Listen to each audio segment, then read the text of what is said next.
There are people who no longer wait for love to arrive, not because they do not want it, but because at some quiet point they learn to stop expecting it. This learning did not come from philosophy or strength. It came from repetition, from unanswered moments, from tenderness that was offered carefully and received conditionally. Over time, expectation felt heavier than absence, so they adapted. They learned to rely on rhythm instead of reassurance, to meet their own emotional needs in silence, to hope less, not as pessimism, but as protection. From the outside, they appear calm, independent, unbothered. But beneath that stillness is a story about how the human heart reshapes itself when love becomes uncertain. This is not a story of coldness, it is a story of survival.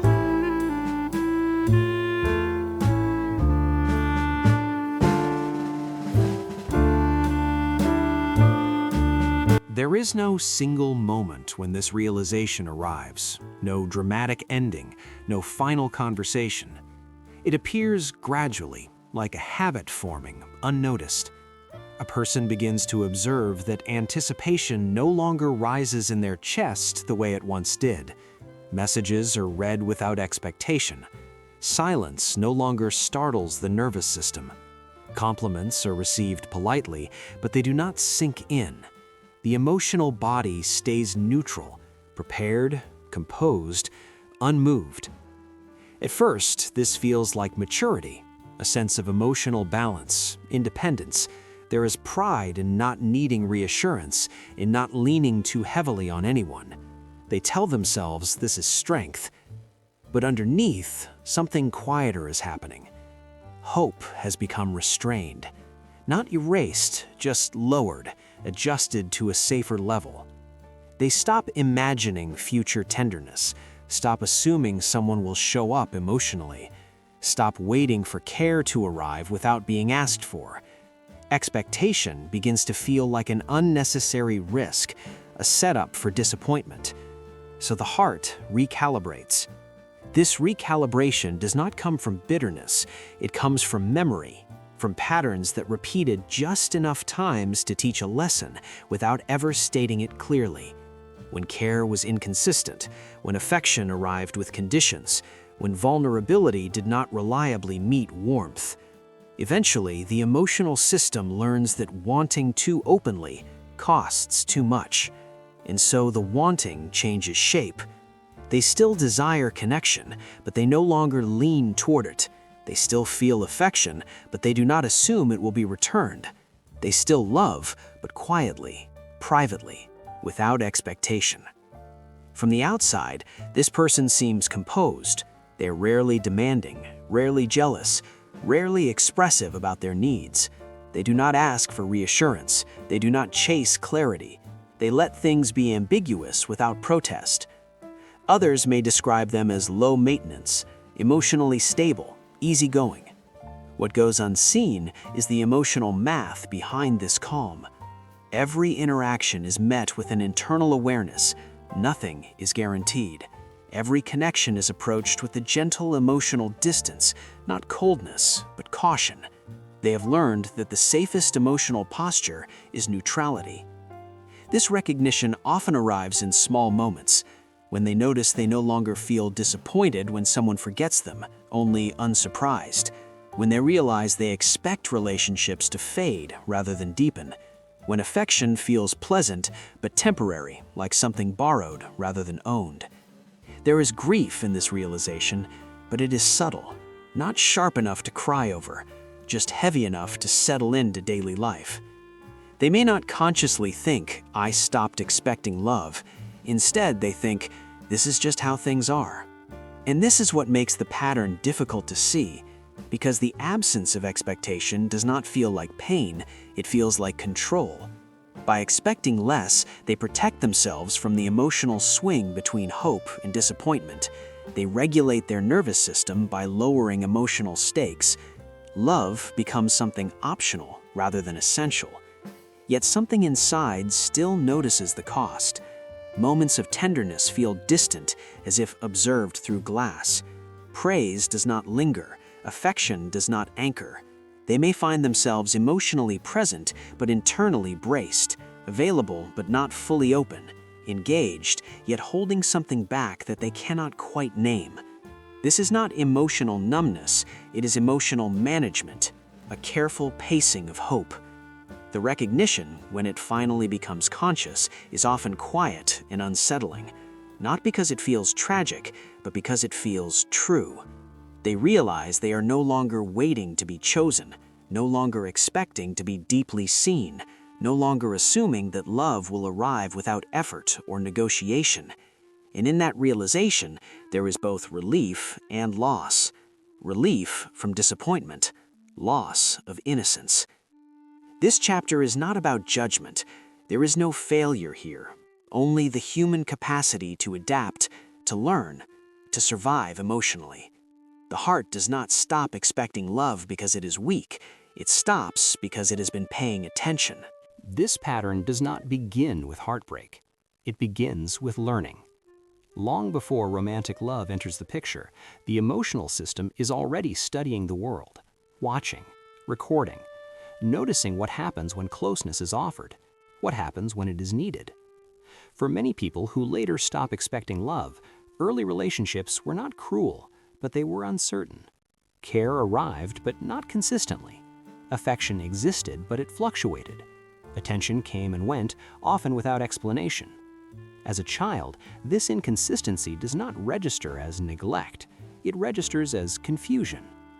The child does not think something is missing. The child thinks, I must be careful. If a parent was emotionally present one day and distant the next, the nervous system learned vigilance.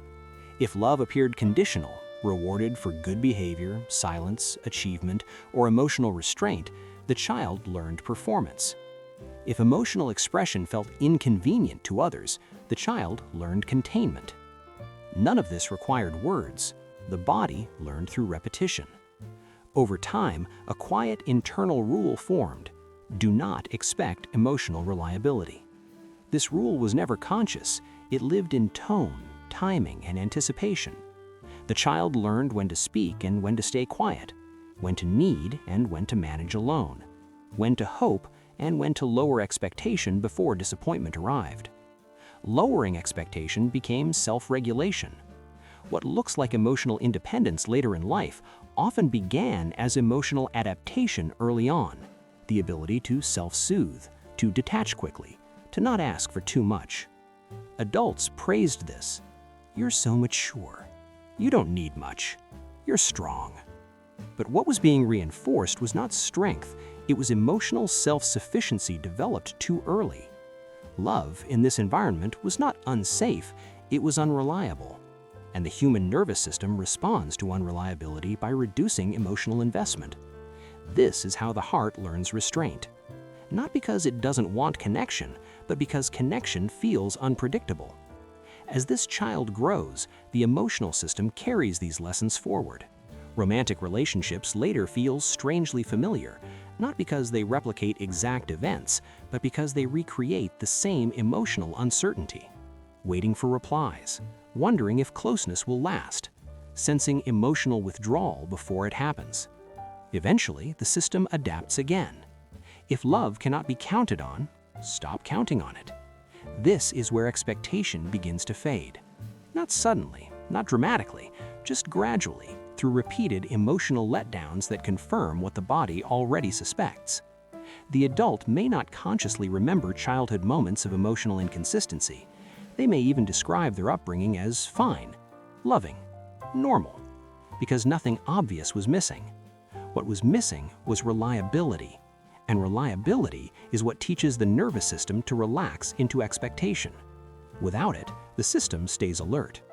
This alertness later disguises itself as calm detachment, as emotional control, as not needing anyone too deeply. But underneath, the original learning remains intact. Love might be there, but it might also disappear. So expecting it feels dangerous. This is why people who stop expecting love often do not feel angry toward the past. They do not feel betrayed. They simply feel realistic. Their emotional posture is not rejection, it is adjustment. They did not decide to stop expecting love. They learn to, quietly, gradually, in environments where hoping too freely costs too much. This chapter is not about blame, not about parents, not about fault. It is about understanding how the emotional system remembers patterns long after the mind forgets events, and how the heart learns restraint not because it is closed, but because it was paying attention. Expectation is not hope. It is prediction. Before the mind feels, the nervous system anticipates. It scans for patterns, calculates likelihood, and prepares the body accordingly. This process happens quietly, beneath awareness, shaping emotional responses long before conscious thought arrives. When love has been inconsistent, the brain does not conclude that love is impossible. It concludes that love is uncertain. And uncertainty is what the nervous system works hardest to manage. From a psychological perspective, expectation functions as an emotional forecast. It is the mind asking, what usually happens next?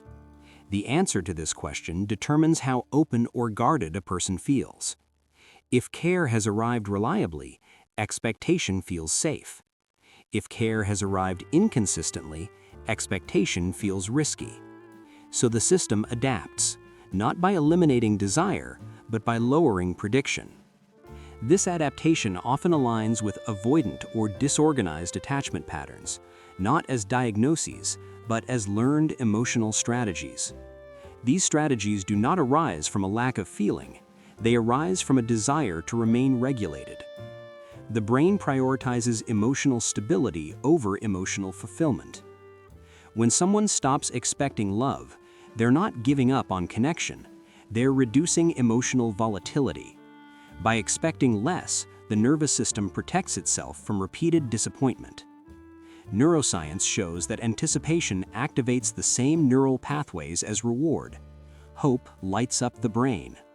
But when hope is repeatedly followed by absence, those same pathways become associated with pain. Over time, the body learns a new association. Expectation equals discomfort. So the system chooses neutrality. This is why people who stop expecting love often feel calm rather than sad. Emotional flatness is not emptiness, it is regulation. The nervous system has found a stable baseline where nothing is promised and therefore nothing is lost. But regulation comes with trade-offs. Lowered expectation reduces anxiety, but it also dulls emotional resonance. Moments of affection are received intellectually rather than somatically.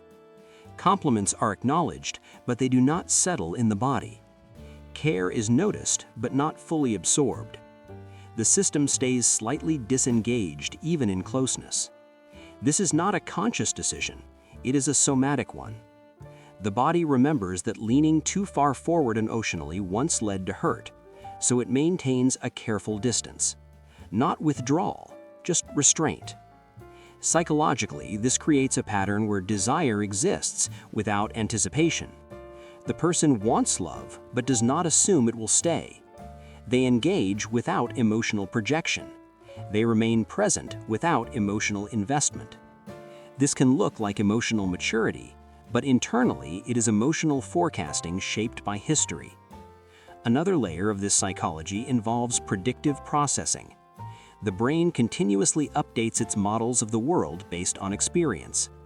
When experiences of love include unpredictability, the brain adjusts its model to minimize surprise. Surprise for the nervous system equals threat. By expecting less, the brain reduces surprise. Disappointment becomes familiar rather than destabilizing. This is why people who stop expecting love often describe themselves as realistic. They're not pessimistic. They are accurate according to their lived data. Yet this accuracy is incomplete, because it predicts absence more reliably than presence. And while this protects the system from pain, it also limits the capacity to fully receive care when it does arrive. Expectation psychologically is a doorway.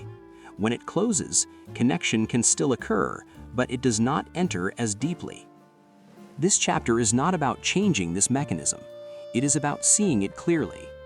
Understanding that stopping expectation was not emotional failure. It was emotional intelligence shaped under constraint. The mind did not choose numbness, the body chose balance.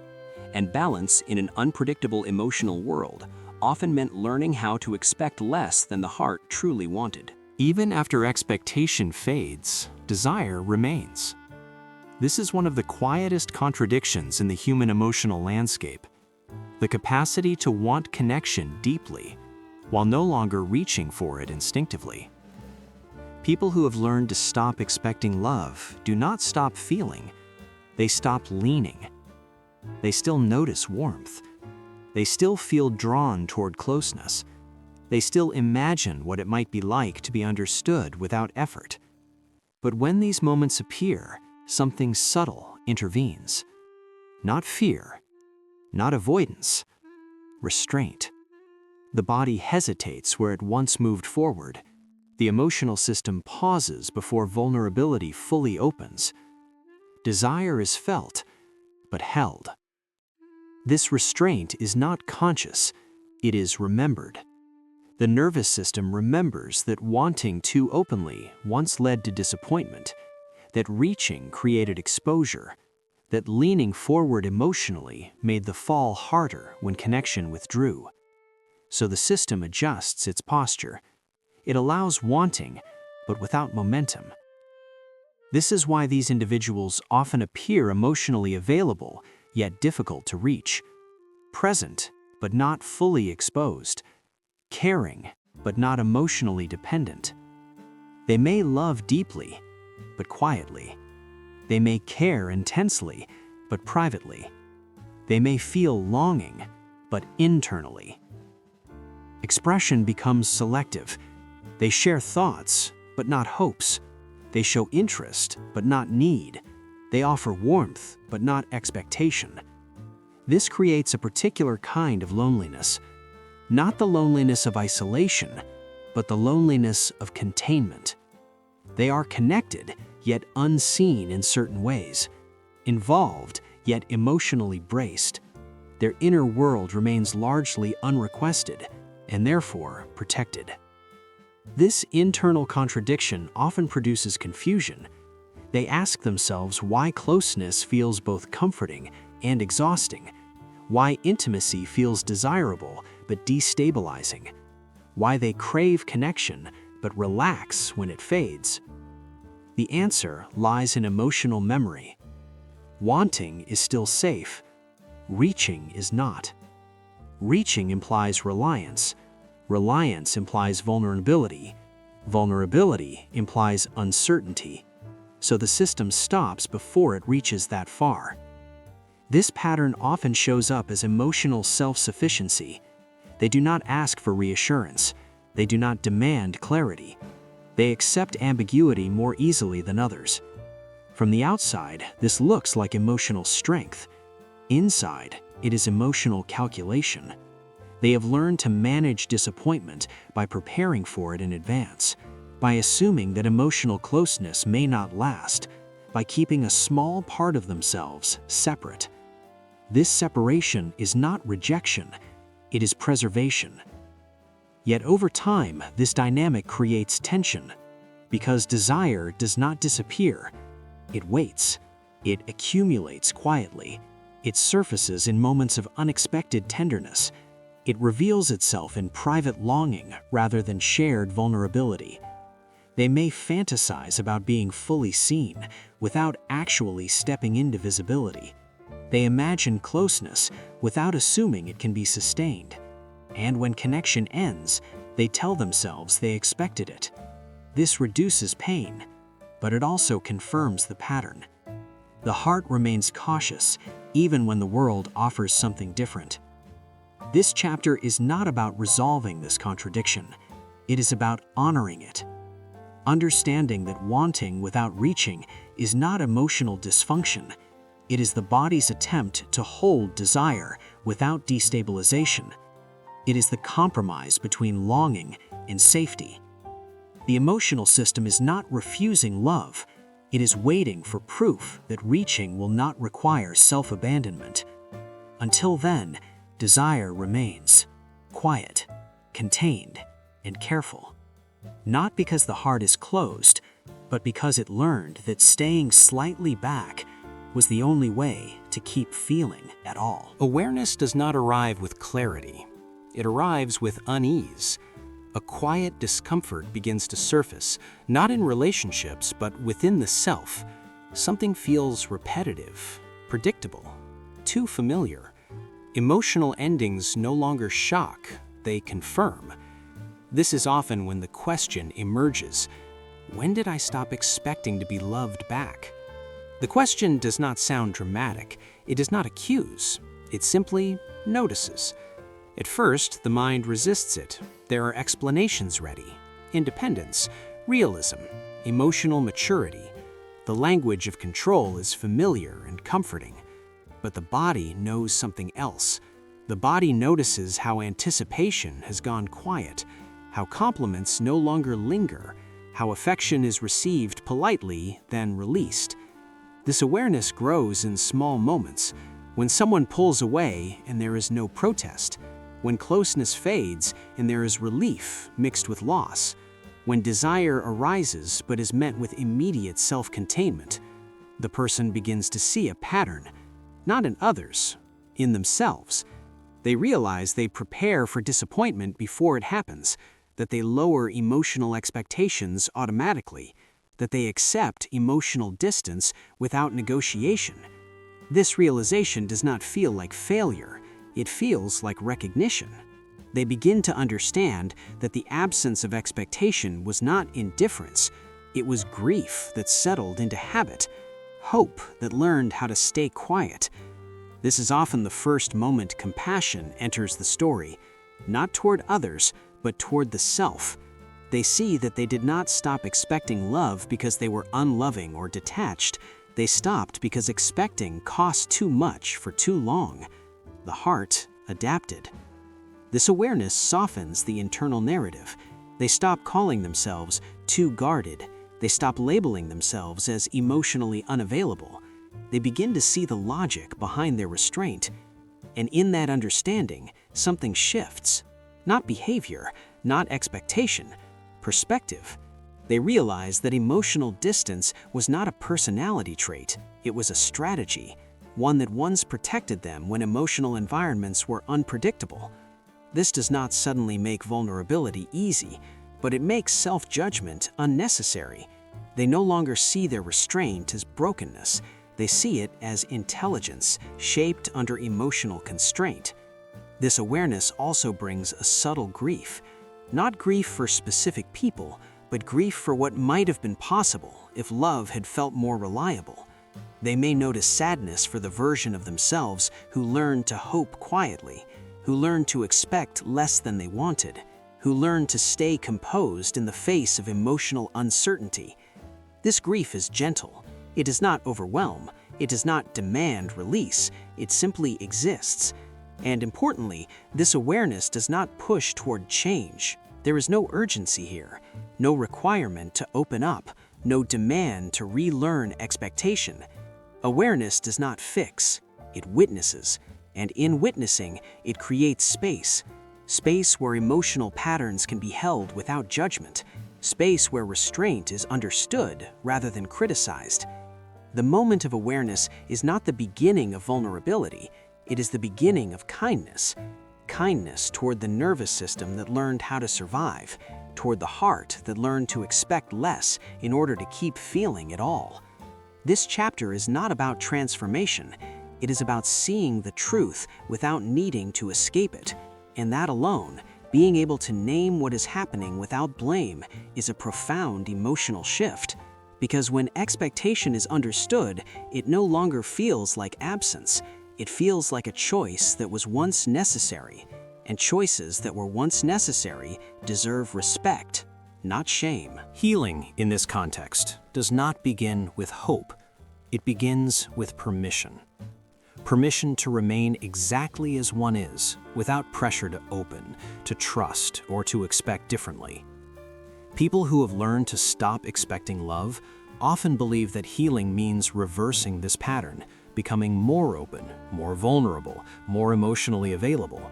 But the nervous system does not respond to demands. It responds to safety. Softening does not mean reaching further than feels tolerable. It means loosening the internal grip that keeps everything tightly managed. It is not about inviting expectation back forcefully, but about allowing space for experience without immediate control. This is subtle work. Softening may look like noticing desire without suppressing it, allowing affection to linger for a few seconds longer, letting warmth register before the mind neutralizes it. Not pushing, not correcting, just noticing. The nervous system has spent years regulating itself by lowering expectation. It has learned that this keeps emotional equilibrium intact. Asking it to abandon this strategy abruptly would feel threatening. So integration happens slowly, not through logic, not through intention, through repeated moments of emotional safety. Safety does not announce itself, it accumulates. It appears in connections where needs are met without withdrawal, where closeness does not require self-erasure, where vulnerability is not followed by emotional disappearance. In these moments, the body takes notes, not consciously, somatically. It begins to register that expectation does not always lead to loss, that openness does not always result in overwhelm, that care can be present without conditions. But this learning cannot be rushed.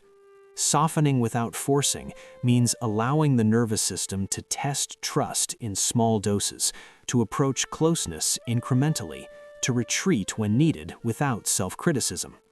There is no requirement to hope. Hope will return, or not, on its own timeline. What matters is the absence of pressure. Pressure recreates the original environment where emotional needs felt risky.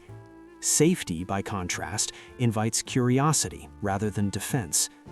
This chapter is not about becoming different, it is about becoming less guarded internally, less judgmental of restraint, less critical of distance, less impatient with one's own pacing.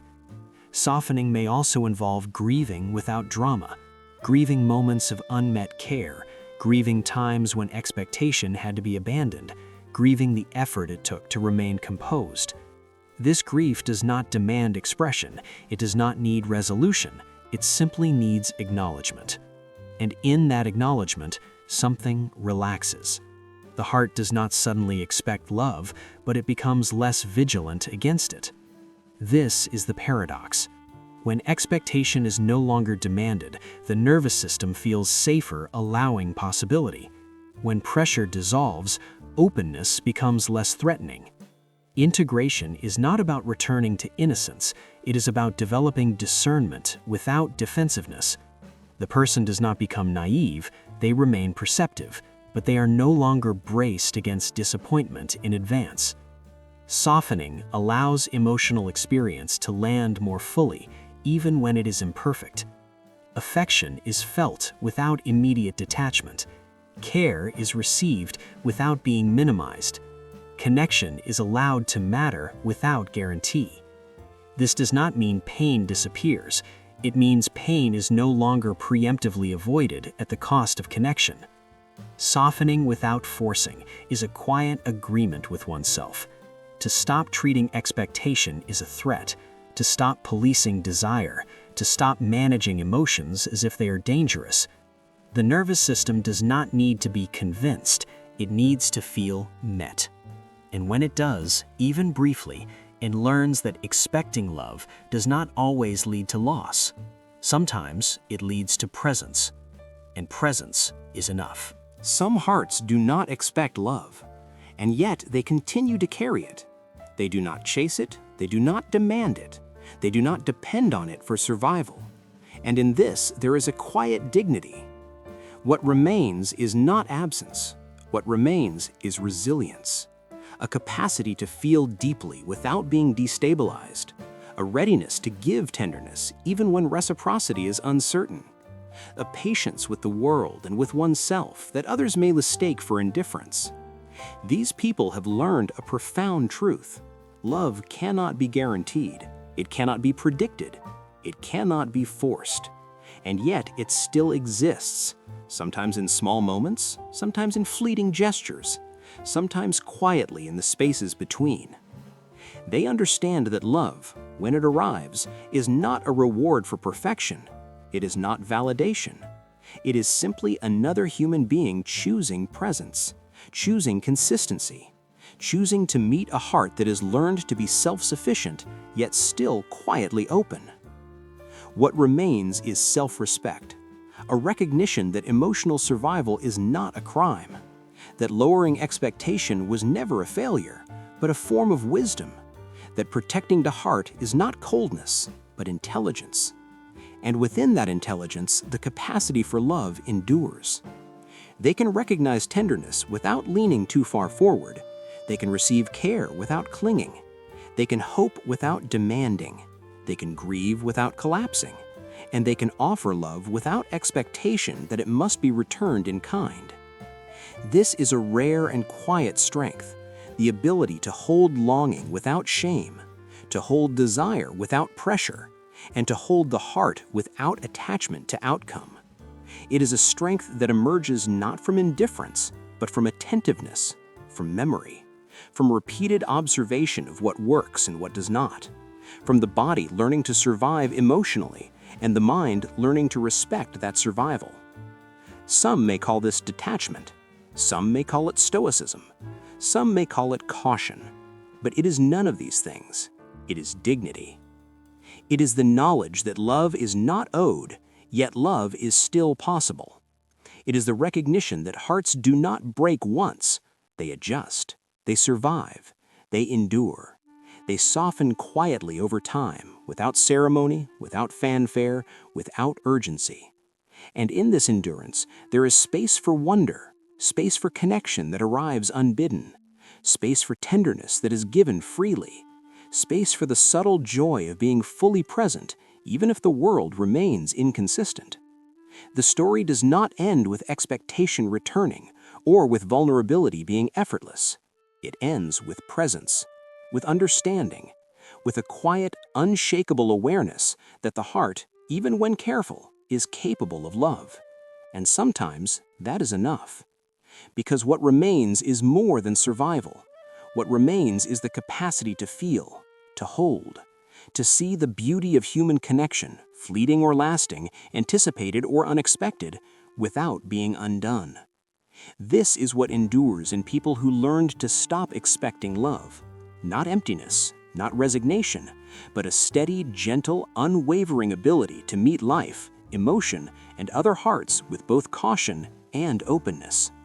A quiet mastery of the heart that survived. A dignity that continues to hold, silently, profoundly, humanly.